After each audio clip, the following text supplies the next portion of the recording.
Arizona time, which normally is Mountain Standard Time, but we don't do daylight savings time, so we're actually Pacific time. Now you don't know what time it is where you are. That's how confused you are. We come to you every day, 2 p.m. our time. This is your daily distress from all the anger, anxiety, weirdness, and hoopla going on in the world today. We come to you on 3 platforms: Comedy Schools, RadioNetwork.com, YouTube, Comedy Schools, and also on Facebook Live. The show is based on 3 things. We do 3 things on the show. We actually do a multitude of things because we're breathing while we're doing it too. But you never count that. People go, what do you do? Someone says, what are you doing? You, I'm breathing. They act like you're not doing anything. But you know what? Try to see how long you can hold your breath and you go, just breathing. I'm doing something. Based mainly on 3 things. Your questions or comments posted on one of the aforementioned social media platforms. And then we try to comment back or answer the question. Some memorabilia, something that we have laying around, an autograph, a curiosity that we try to weave a story around. And then I normally recommend 2 artists or 2 pieces of music based off my vast vinyl album collection. A little about that before we move forward. When we started, we didn't think we would burn through every album that we have. And we have not. We still have maybe about 100 albums to go. But we're getting down to like a band or an artist we've already talked about 3, 4, 5 times since March. And we still got 5 of their albums. Bob Dylan would be one. Probably still have 20 Bob Dylan albums. Jazz stuff. A lot of stuff that is really esoteric. But we'll get into that. But we also then realized we're going to have to start going through our CD collection, which is just as large. And I'm kind of excited to be able to begin to recommend music and artists based off my CD collection, because there's a lot of people I really love who I only have their CDs. I don't have their albums. Anyway, there's all of that. Hello, Don Shell. Hello, Jim Lacey. Jim Lacey's here to join the fun. You rock on too, sir. Fred Scott said YouTube. You just don't try to mail yourself through the United States Postal Service. I might. I think that might be some sort of exercise goal. Be thin enough to fit in a mailbox. Put a stamp on your ass and go to Uruguay. By the way, that's my outreach country, Uruguay. I've often said to my wife, we should just move to Uruguay. And I know nothing about it. Then I read about it. Doesn't sound like a bad place. But it's never like on people's minds in America. Nobody's ever sitting there going, what the fuck is going on in Uruguay right now? Did you see in the news about Uruguay? You never see in the news or nothing. Paraguay, it shows up. Colombia shows up. Chile shows up. Mexico shows up. Never Uruguay. And by the way, I do know that Mexico is part of Central America, not South America. But when you think of all the South American countries, you never hear a damn thing about Uruguay. And one of these days, I just might do this show from Uruguay. I just might. If I can dream of a better land where all my brothers walk hand in hand, I can dream about Uruguay. What's going on in the news, ladies and gentlemen? Democratic National Committee continues on tonight. Joe Biden will, let's see, Don Shell said it's a small country. Yeah, I know it's a small country. Uruguay makes some of the world's greatest wines. Yes, you heard that right. Well, it doesn't help me, Jim, because I don't drink, but I'm glad to know that people know about it. Democratic National Convention continues tonight, where Joe Biden will formally make his acceptance speech to accept the nomination of the Democratic Party to run as their standard bearer to be president of the United States. And, already the playbook coming from the right is already ran thin. It's already ran thin. I mean, I know a lot of the right wing is in jail right now. Maybe the writers are in jail too, because just the same boring, he has dementia. If you watch Donald Trump for 5 minutes, and you then try to tell me Joe Biden has dementia, then I'm going to tune you out. It's just ridiculous. It's just silly. I watched Brett Hume on Fox yesterday going, well, when I'm his age, you get to be this age, you miss a step or you put your underwear on your head instead of, Brett Hume, if you have memory loss, if you have dementia, good, not good for you. I've never really cared for Brett Hume's commentary, but he has been for a number of years now an avuncular pundit in a sea of bubble-headed blondes convincing people to vote against their best interest on Fox. Don Shells, do you have any comedy albums? Yeah, I've got a lot of comedy albums. A lot. And that's going to be a separate thing we do, Don, and for the rest of you listening and watching, because I've got a boatload of comedy albums. I mean, I've got some I got some real doozies, too. I got some stuff from back in the day. I've got a lot of Lenny Bruce, Dick Gregory, but we'll get to all of that. The big news that I woke up to today, well, the news I went to bed to last night, which I found heartbreaking, was that the Clippers somehow inexplicably lost to the Dallas Mavericks. And that was shocking to me. I did not watch the game last night. We were running a really fun, really creative, just great comedy workshop on Zoom last night with so many of my friends, some of who are here, Randy and Kevin. And we had a great time. So I missed the game. I did peek at the score every once in a while between presentations, but they lost. So I said that the Clippers are going to take Dallas in 5. So I now predict 3 more Clipper wins. They're not going to let that happen again. Then the big news that I woke up to this morning, which you may have woke up to this morning, was that Steve Bannon has been arrested on fraud charges, federal fraud charges. There was a charity started called We Build the Wall. I think that was the name of it. Started by a guy who had served in the military and had lost his limbs in a horrific attack. Pretty conservative guy, pretty patriotic guy. Misguided in this, I feel, but this was his business. And he said, all right, if we can't get Congress to pass laws to build a wall on our southern border, I'm going to raise the money myself. And it was kind of a disarray. And Steve Bannon and others of his ilk, Roger Stone, Eric Prince, joined the board and started raising money. And apparently, for all these fine folks who sent money in to We Build the Wall, just like so many good people, not people I agree with, good people, sent money into the National Rifle Association, they just pissed your money away on their own personal pleasure. They spent money on things they shouldn't have, personal things, all right? Spent it, they used it as their own personal piggy bank, and it caught up with them. I'm not surprised to hear that. I was surprised to hear what happened to the National Rifle Association. You know, a weird thing happens, and we see it in Congress. We see it a lot. Not so much now because so many of the congressmen are wealthy, but with some.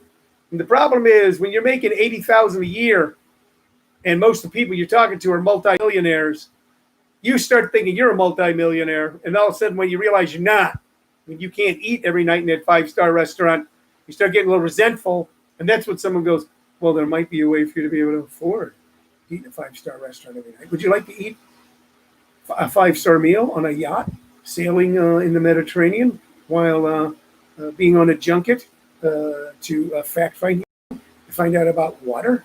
Well, yes, I have a right to. You know, and the line keeps getting pushed.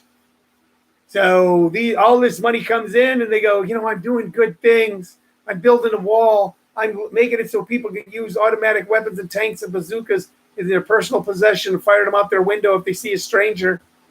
So I should be able to get some of this money. There's just a way. Let's move this decimal here and that decimal there. And they fuck themselves.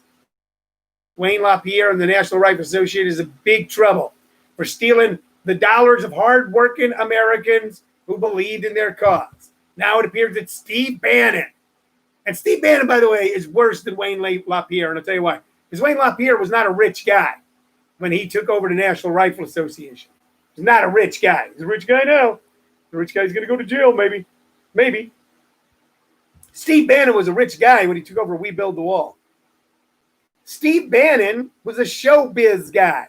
Steve Bannon made money off of Hollywood. It always cracks me up when the right wing goes, oh, we hate all you Hollywood people. Really? Well, Steve Mnuchin, your Secretary of the Treasury, he produced the Batman Lego movie. He produced a lot of movies. He was a movie producer.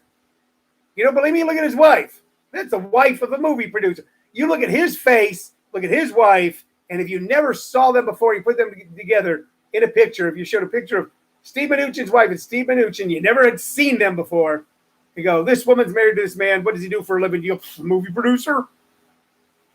And Steve Bannon made a good chunk of his personal fortune off the TV show Seinfeld.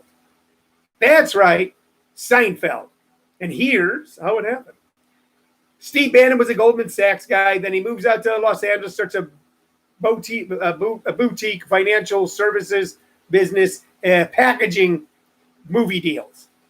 So I write a movie, and Randy and Jim and Tina and Mike, we all get together, and you throw in a little money, and we're going to make this movie. And then we go to, and it looks like it's going to be a good deal. We get a good director that says he'll do it, and a good star. And then you go to a financial packaging service that then helps you get investments to be able to get it off the ground. And then if it's a hit, you make a lot of money. They package up money from various investors for entertainment projects. He did the television packaging on Seinfeld.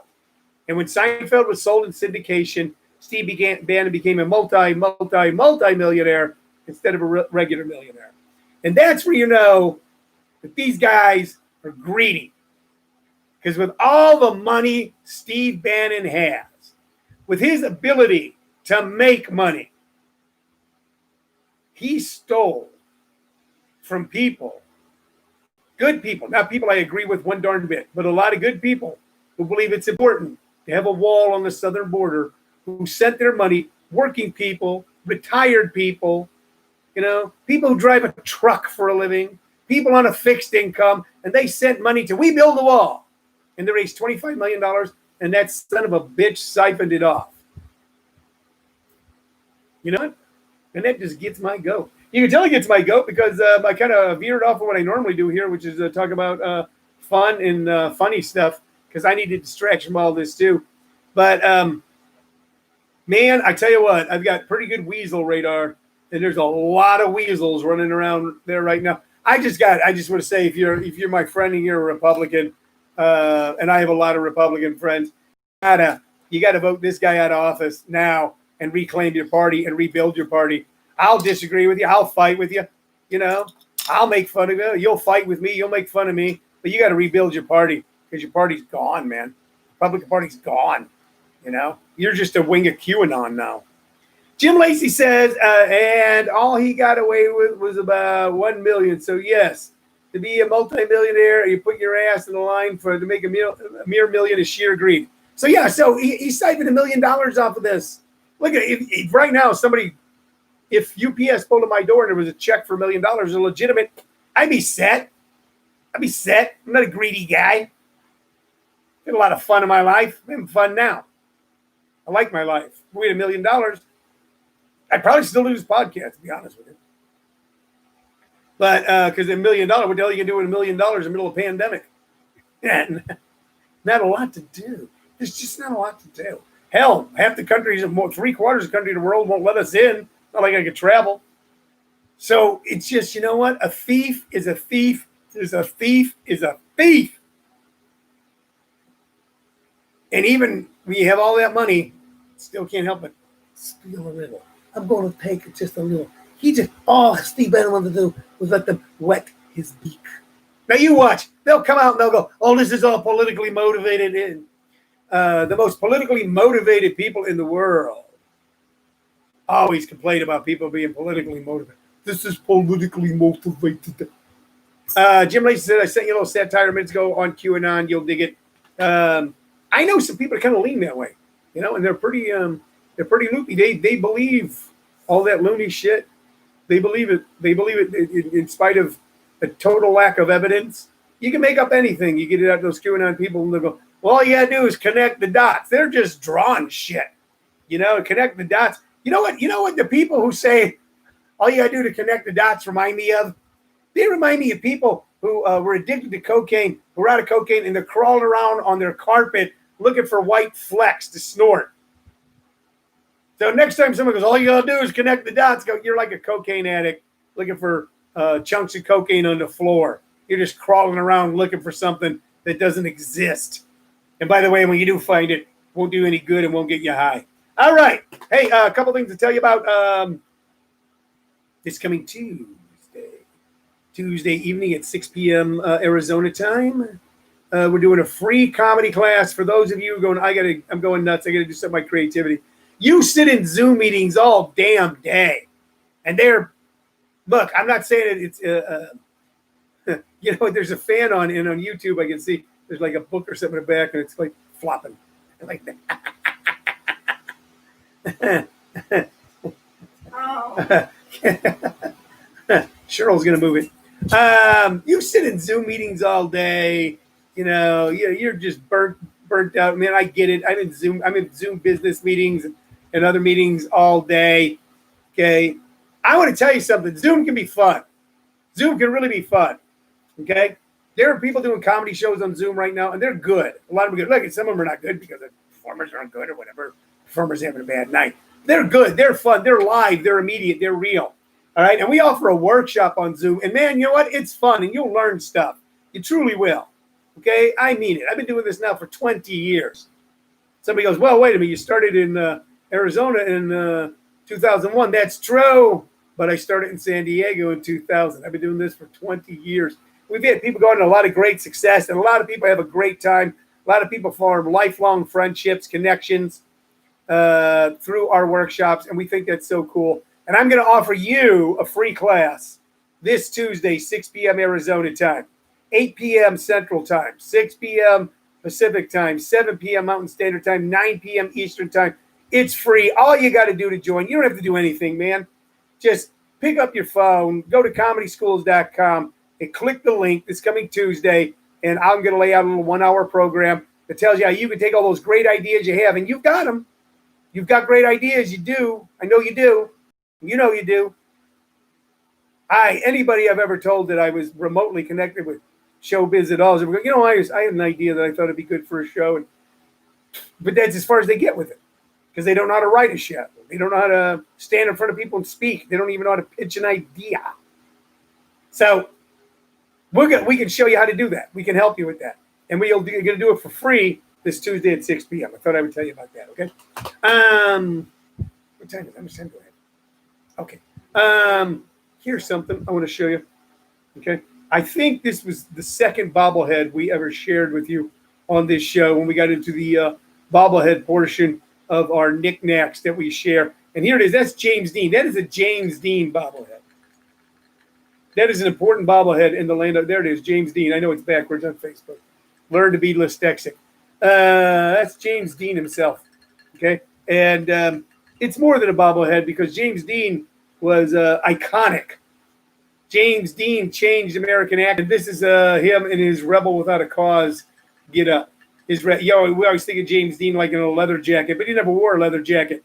It was a red jacket in Rebel Without a Cause. Okay, just wearing a white T-shirt.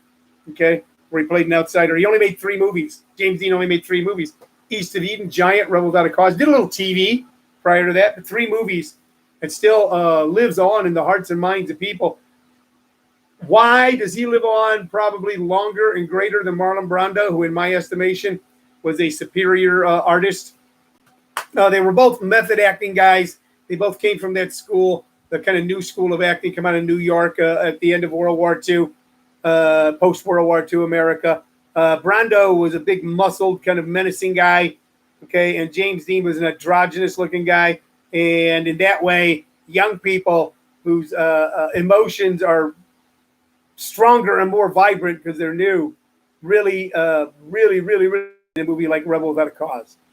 So if you've ever watched a James Dean movie, okay, I don't know which of the 3 I would recommend.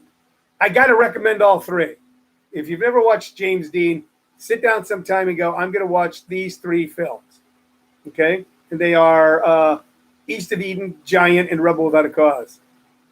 And realize that guy only made 3 films that we still know enough about him and still love him enough to make bobbleheads about him today. Great American actor. It's, you know what? He is the standard for so many young actors. So many young actors want to be James Dean. You know, he changed American acting for good and for bad. Good because it made actors strive and try harder to bring an emotional truth and authenticity and honesty to the screen. Bad because then a lot of actors just want to imitate James Dean, kind of walk around slouch with their hands in their pocket, cigarette hanging out of the side of their mouth. So, but he changed. He will live on. He will live on. What else we got here? Anybody else got any No comments on James Dean. Nothing from Randy about my bobbleheads. All right, we're only going to recommend one piece of music today, but this piece of music has a lot of artists on them, and it's a CD. And I forget where I got this or when I got it, but it's one of those CDs where you get a lot of wonderful people all in one spot. And it is I think it's a three CD disc collection. This is the Rolling Stones Women in Rock, the Women in Rock collection. So the magazine Rolling Stone, back when it was a great magazine, it is not anymore. I'm really sad to say. Jan Weber sold it, and I don't know what they're trying to do with it.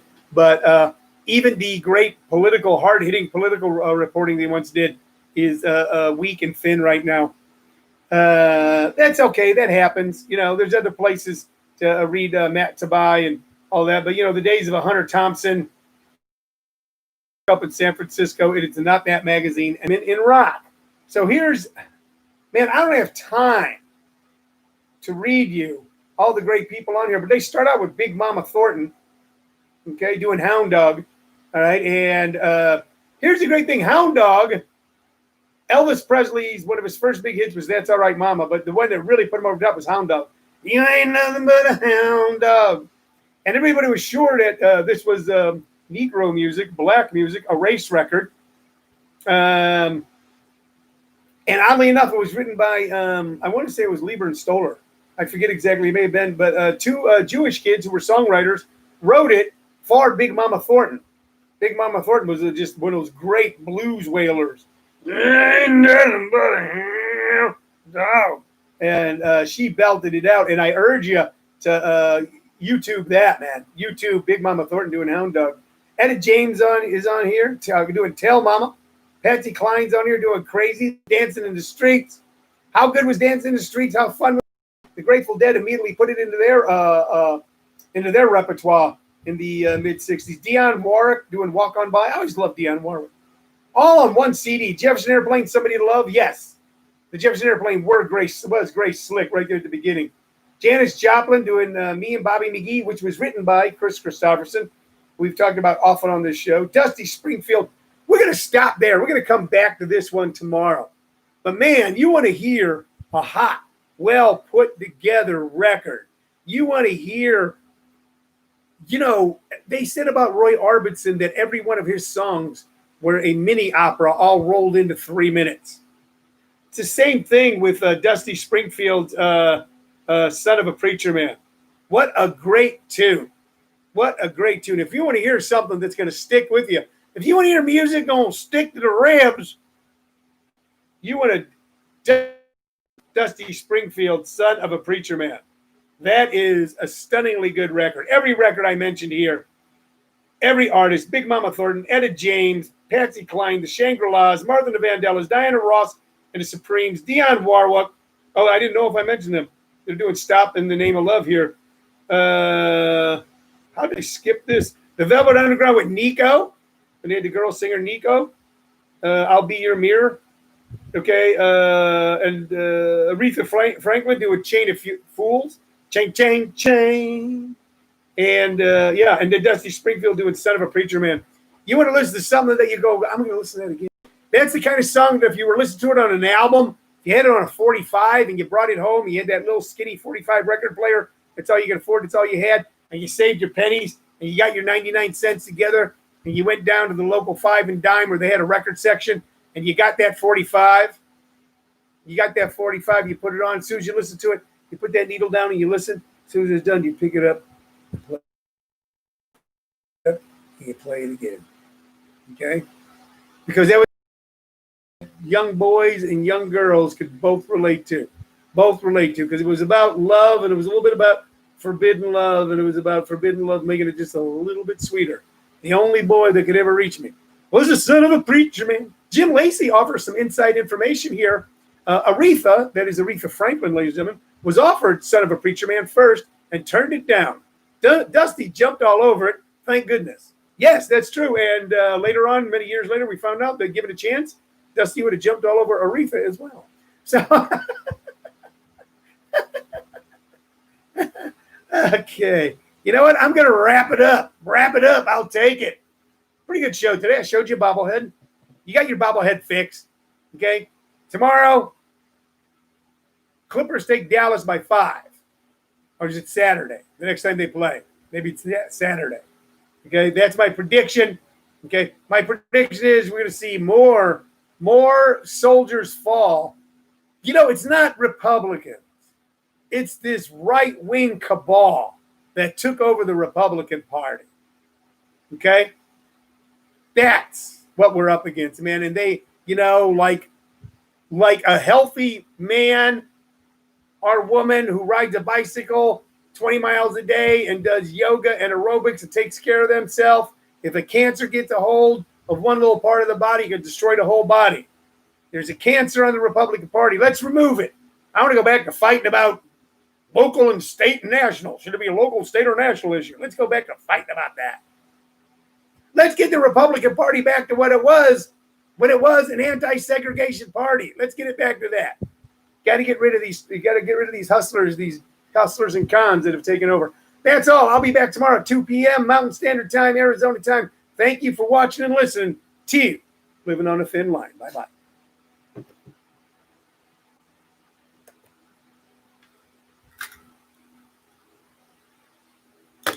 Rich told me a funny story. A guy from kind of like our AA pledge group dropped. He's on a 20-mile bike ride with his wife. Got off his bike, dropped. Healthy guy, had that widowmaker heart attack. And I barely remember him for some reason, but he was, when I was going to meetings where I got sober in West Hollywood, he was a big part of that whole group that hung